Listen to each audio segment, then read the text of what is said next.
Bonjour tout le monde. Aujourd'hui, on va vous parler de l'investissement et de comment le rendre accessible. Ce qu'il faut comprendre, c'est que tous les deux, on a eu un parcours de grande école. Donc, on a été dans une école de commerce. Et pendant nos études, on s'est rendu compte très rapidement qu'on ne nous apprenait pas à investir pour nous-mêmes, mais pour des entreprises, pour avoir un poste et pour rapporter de l'argent finalement à quelqu'un d'autre. On trouvait ça important de donner de la connaissance à des personnes qui voulaient investir pour leur propre compte et de pouvoir leur donner les informations nécessaires sous une forme concise, précise et assez simple, développée. Et donc, c'est de ça qu'on va vous parler aujourd'hui. On va revenir aujourd'hui sur les trois principales formes d'investissement que notre projet couvre. Et l'objectif, ça va être vraiment de montrer que actuellement, depuis le Covid, les habitudes des gens ont changé. Auparavant, on s'intéressait un peu moins à l'investissement, on passait moins de temps à s'occuper de ça, on avait notre routine personnelle, notre travail, notre salaire, on se reposait souvent là-dessus et on ne pensait pas forcément à consacrer du temps aux différents sujets d'investissement, qui peuvent être des actions, l'immobilier, la crypto-monnaie ou encore bien d'autres supports. Ce qu'on va voir aujourd'hui, c'est que, en fait, depuis des années, notamment depuis une décennie, avec le contexte actuel des importantes aides des États dans l'économie, il y a une inflation grandissante qui risque de créer une érosion d'épargne. Quand on parle d'érosion d'épargne, c'est-à-dire que l'argent que vous allez placer sur votre assurance vie classique, qui est le placement préféré des Français, il faut savoir qu'il y a à peu près 1700 milliards d'euros placés sur ce support, va perdre en rendement. Ce sont des supports qui offrent en général 1 à 2% de rendement annuel, alors que l'inflation aujourd'hui se situe à des seuils environ 1 voire 2%.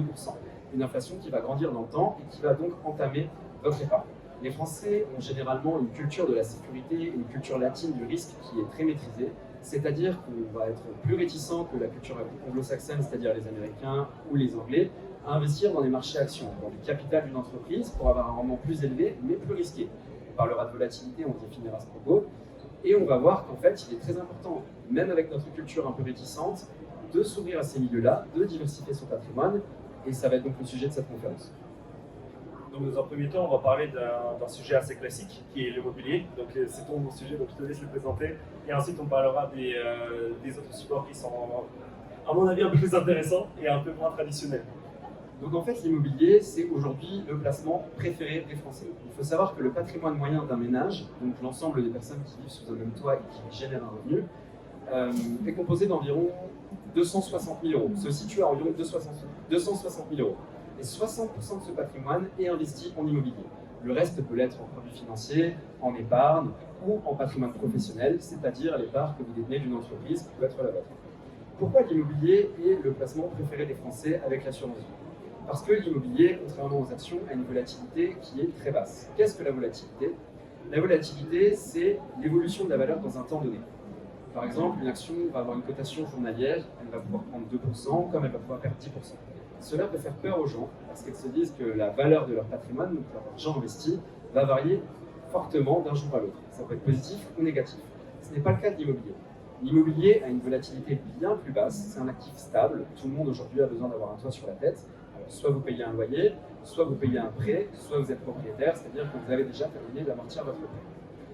Aujourd'hui, la culture française est axée vers l'accès à la propriété, à la résidence principale. 52% des Français sont propriétaires. Donc il y a un vrai attrait pour l'immobilier et il y a différentes formes d'immobilier. La forme classique, c'est-à-dire celle qui peut parfois faire peur par l'engagement qu'elle représente, acheter un appartement, acheter une maison, investir directement dans l'immobilier, dans la pierre et avoir cette sécurité qui est perceptible. Vous détenez un bien, vous le voyez dans la rue, vous savez qu'il est physique, qu'il existe, il ne peut pas disparaître du jour au lendemain, sauf bien sûr en cas de catastrophe naturelle.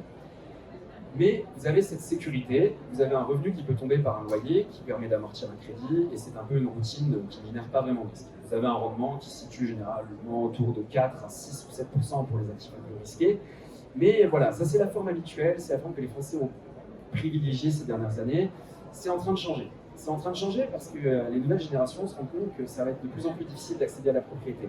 Les prix ont largement augmenté. Par exemple, pour vous donner un petit exemple, Paris, qui est une des villes les plus chères du monde, en 2001, le prix au mètre carré d'un appartement à Paris se situe autour de 2200 à 2300 euros du mètre carré.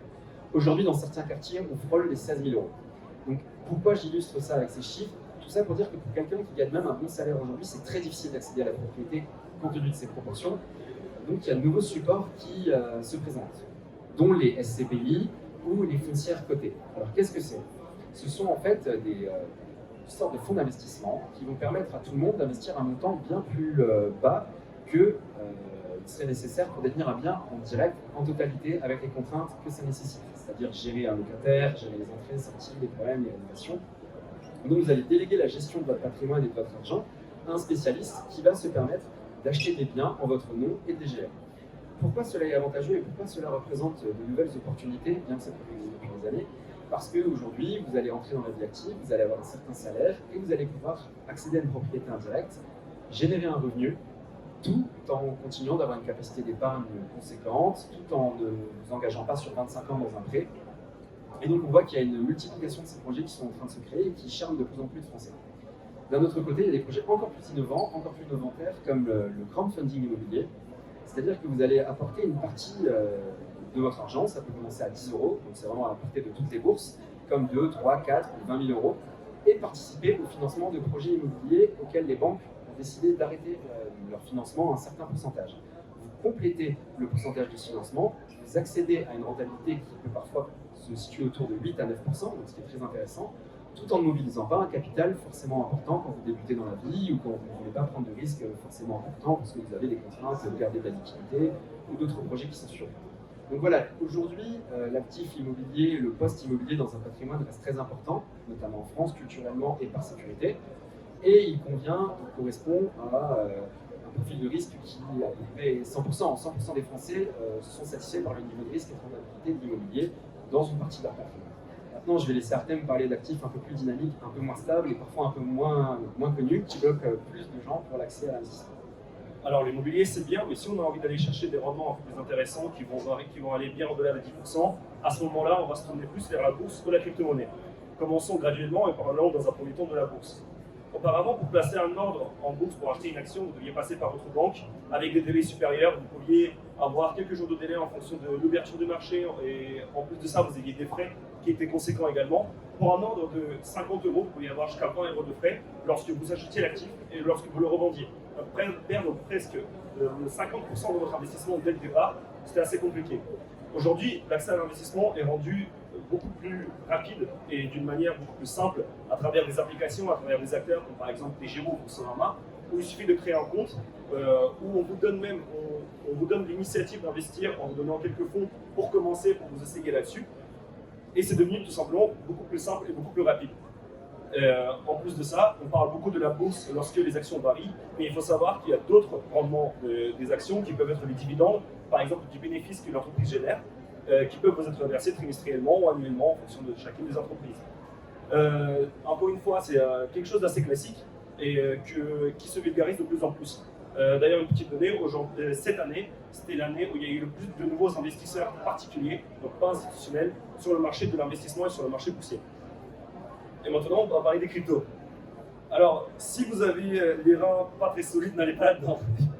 On peut avoir des baisses de 30 à 40%, on peut avoir des hausses de 150% par jour. On a une volatilité qui est incroyable. Et c'est un mot qui fait beaucoup peur, que ce soit en particulier, mais surtout aux Français. En France, on aime bien la sécurité et on n'aime pas beaucoup le risque. On n'aime pas découvrir quelque chose de nouveau qui nous paraît assez compliqué. Mais en réalité, l'exemple le plus simple, c'est votre téléphone. Est-ce que vous savez comment votre téléphone fonctionne? Est-ce que vous savez pourquoi vous avez Internet et comment est-ce que vous arrivez à bénéficier de tous ces atouts de technologie? Pas vraiment. En fait, vous savez juste parce que ça a une utilité. La blockchain et la crypto-monnaie, c'est exactement la même chose. On a découvert quelque chose de nouveau en 2009 suite à la crise des subprimes, lorsque les gens ont perdu totalement confiance en les banques. Et aujourd'hui, la crypto-monnaie, c'est le seul moyen de posséder votre propre argent sur votre téléphone. Parce que lorsque votre argent est sur votre compte bancaire, il n'y est pas réellement. En plus de ça, on peut parler d'autres choses également dans la crypto-monnaie, comme des rendements de 10 à 15% dans la finance décentralisée, qui peuvent être très intéressants. Encore une fois, c'est du risque. Et ce qui est important, c'est de diversifier son investissement. Aujourd'hui, l'expression de ne pas mettre tous les œufs dans le même panier peut être appliquée ici. C'est bien d'avoir de l'immobilier, c'est bien d'avoir de la crypto-monnaie, c'est bien d'avoir des actions, mais il faut savoir investir intelligemment. Et alors, la vraie question, c'est comment est-ce qu'on va aller chercher ces informations, comment distinguer ces informations et quels acteurs vont vraiment nous aider à investir et nous aider à être pertinents dans nos investissements. à ce sujet-là et ce qui accompagne la tendance qu'a décrit Artem, c'est-à-dire que depuis l'année dernière, il y a de plus en plus d'individus, de ménages qui vont investir par eux-mêmes sur les marchés financiers. Ça s'explique par deux choses principalement. De un, il y a des plateformes qui n'existaient pas avant et qui permettent d'avoir beaucoup moins de frais, d'avoir de l'information instantanée et accès aux marchés financiers d'une manière beaucoup plus rapide et beaucoup plus efficace.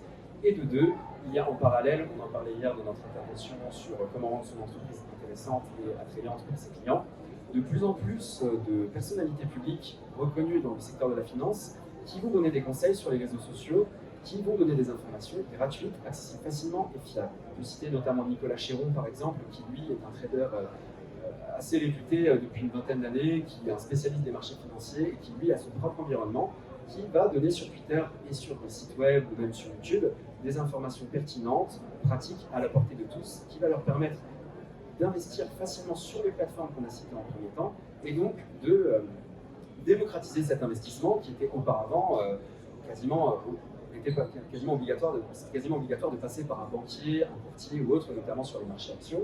Et aussi sur l'immobilier, on avait besoin d'avoir un conseil précis, ça nécessitait des frais et un banquier pouvait vous proposer un éventail de produits large mais souvent limité parce que c'était seulement les produits de sa banque. Aujourd'hui, on a accès à tout. On a accès à tout facilement avec des frais beaucoup plus bas et c'est ça qui permet d'investir plus facilement.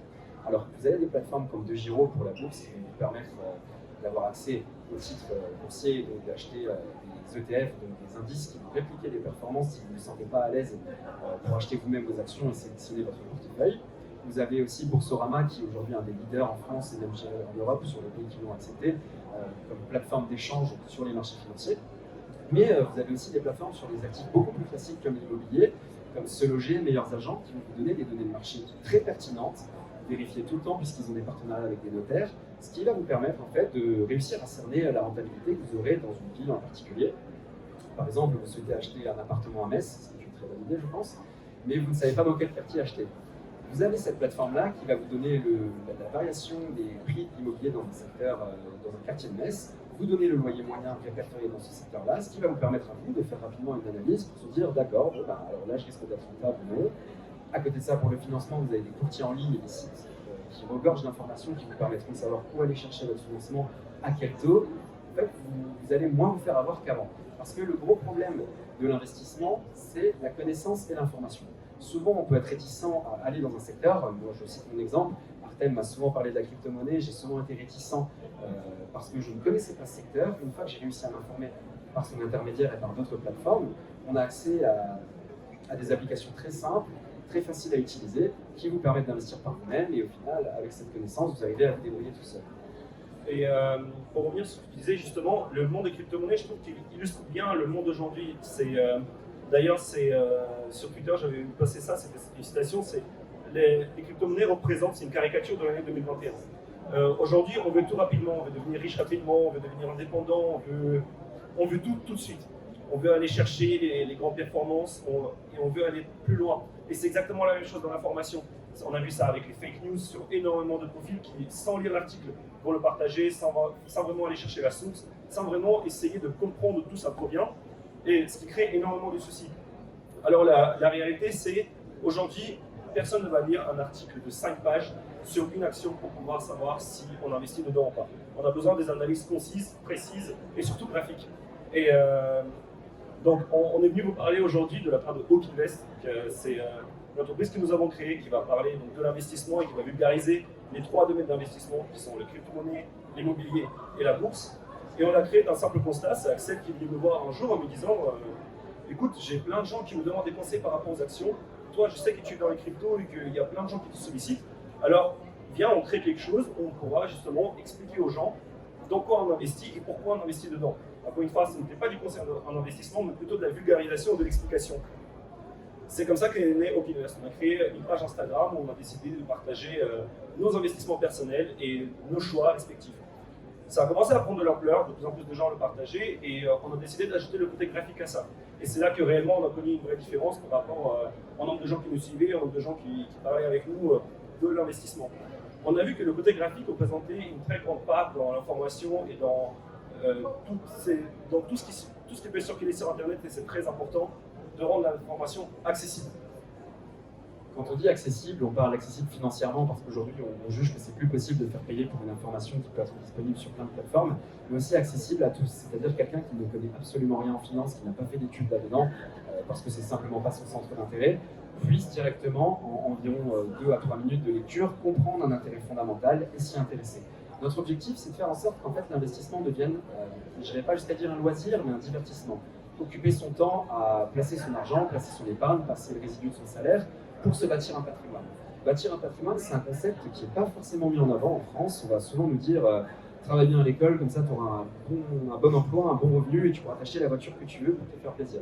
Au final, c'est peut-être vrai, mais c'est pas ça, s'enrichir. S'enrichir, c'est vraiment constituer un patrimoine qui va être durable, que vous allez pouvoir utiliser pour votre retraite, pour vos plaisirs, ou même pour le transmettre à vos enfants. C'est un peu une sorte de trace de passage de votre existence sur Terre qui est très concrète. Et faire en sorte de pousser les gens à se lancer là-dedans, à se lancer dans la création de leur patrimoine d'une manière qui n'est pas contrainte, avec un contenu qui les accompagne au quotidien sans leur demander de contrepartie, c'est notre objectif, parce qu'on estime que ça a des débouchés positifs sur les gens. On a eu énormément de retours de la part des gens qu'on a accompagnés. Encore une fois, on ne donne pas de conseils en investissement. Des gens qu'on a accompagnés qui étaient très satisfaits de leur premier pas en finance et qui continuent d'investir aujourd'hui, que ce soit sur l'immobilier, sur la crypto-monnaie et des actions. Et c'est la plus belle des récompenses pour nous parce qu'on leur a appris à faire quelque chose, eux le répercutent et se rendent compte que ça a un sens dans leur vie. Et c'est vraiment notre priorité aujourd'hui. Et je pense que je vais parler un peu de l'investissement pour les jeunes parce qu'au Podgen, il y a énormément de jeunes qui viennent ici pour justement découvrir les entreprises, découvrir la finance, découvrir les nouvelles technologies. Et je vous avoue que je dormirais beaucoup mieux si je n'avais pas de crypto-monnaie. Mais aujourd'hui, on est à l'âge entre 20 et 30 ans, c'est là où on peut prendre des risques, c'est là où on peut investir notre argent parce qu'on n'a pas tant de responsabilités que ça. On n'a pas à revenir à la maison et se demander est-ce que je vais manger ce soir ou pas parce que j'ai une famille, parce que j'ai des enfants, j'ai des obligations, j'ai des prêts. Aujourd'hui, nous sommes dans l'âge où nous pouvons investir, nous pouvons nous informer et nous pouvons retenir énormément d'informations. Alors, on aimerait justement faciliter cette information, l'accès à cette information-là en utilisant les réseaux sociaux qui se professionnalisent de plus en plus. Et c'est notre objectif pour les plus jeunes. Mais après, les plus jeunes, c'est un public, mais il y a également, il n'y a pas d'âge pour investir. Je veux dire, quelqu'un qui a 40 ans, qui a déjà une famille, un enfant, aura un profil d'investisseur qui sera différent du nôtre, c'est certain. Tout comme quelqu'un qui s'approche de la retraite se dira peut-être non, mais c'est plus mon âge d'investir, ça n'a plus d'intérêt pour moi, ma vie est faite. C'est pas vrai. En fait, tant que vous existez sur Terre, vous continuez de garder vos habitudes, vous continuez de manger, vous continuez de vivre, vous continuez de sortir, vous continuez d'avoir des loisirs et des besoins. C'est la même chose avec l'investissement. Vous continuez d'avoir des revenus, vous avez simplement des profils de risque investisseurs qui vont varier. Les jeunes ont généralement un profil dynamique parce qu'ils ont une appétence au risque qui est plus marquée qu'un père de famille avec la gestion d'un bon père de famille qui va lui aller acheter des actions ou des fonds d'investissement plus stables ou de l'immobilier. Tout ça pour dire qu'en fait, il n'y a pas d'âge pour s'intéresser à l'investissement, il n'y a pas d'âge pour investir parce que dans tous les cas, c'est quelque chose qui sera durable. C'est quelque chose qui sera repris par vos enfants, repris par des personnes qui comptent pour vous et qui vont faciliter votre vie, faciliter votre quotidien, créer de l'indépendance. Avoir un revenu, c'est-à-dire un salaire, c'est très important. Avoir 3 revenus, c'est-à-dire votre salaire, un loyer et des dividendes d'actions, c'est mieux. On se sent plus libre et on arrive à rebondir plus facilement. Ce qui est très important par contre dans tout ce qu'on dit depuis tout à l'heure, et c'est aussi une de nos préoccupations chez Hawk, c'est que voilà, rendre l'investissement plus accessible avec les réseaux sociaux, avec des plateformes internet qui se développent, c'est très bien, mais il y a des gens qui ne sont pas toujours bienveillants. Il y a des plateformes qui sont souvent dans une optique, notamment sur YouTube, il y a des formations en ligne qui vont vous promettre une rentabilité, vous promettre de devenir indépendant et riche en immobilier en 10 ans ou en action en 15 ans. On ne peut rien promettre quand on investit, il y a toujours un côté incertain, et il faut être très vigilant à toutes ces nouveautés, à toutes ces promesses qu'on vous fait sans engagement. Il est important déjà de connaître vos besoins, de savoir ce que vous voulez plus tard, de vous fixer des objectifs et de les atteindre petit à petit par vous-même, en vous formant, en lisant des choses intéressantes avec des contenus de qualité, fiables et réputés. C'est totalement faisable. Il y a également des journalistes qui interviennent sur les réseaux sociaux, comme Grégory Raymond ou Raphaël Bloch, qui sont très pertinents, qui mènent leur propre enquête et qui vous donneront des informations neutres. Et d'un autre côté, il faut aussi être capable de se rapprocher de personnes qui pourront vous épauler, vous donner des conseils, parfois payants. C'est normal de payer pour un conseil qui vous apportera quelque chose de durable dans le temps. Donc voilà, il faut d'un côté gagner en autonomie, mais il faut aussi savoir reconnaître qu'on ne maîtrise pas un sujet, s'orienter vers les personnes qui le maîtrisent pour avoir de l'aide. Et nous, c'est vraiment notre objectif. Alors restez curieux, choisissez les bonnes sources d'informations et merci pour votre écoute.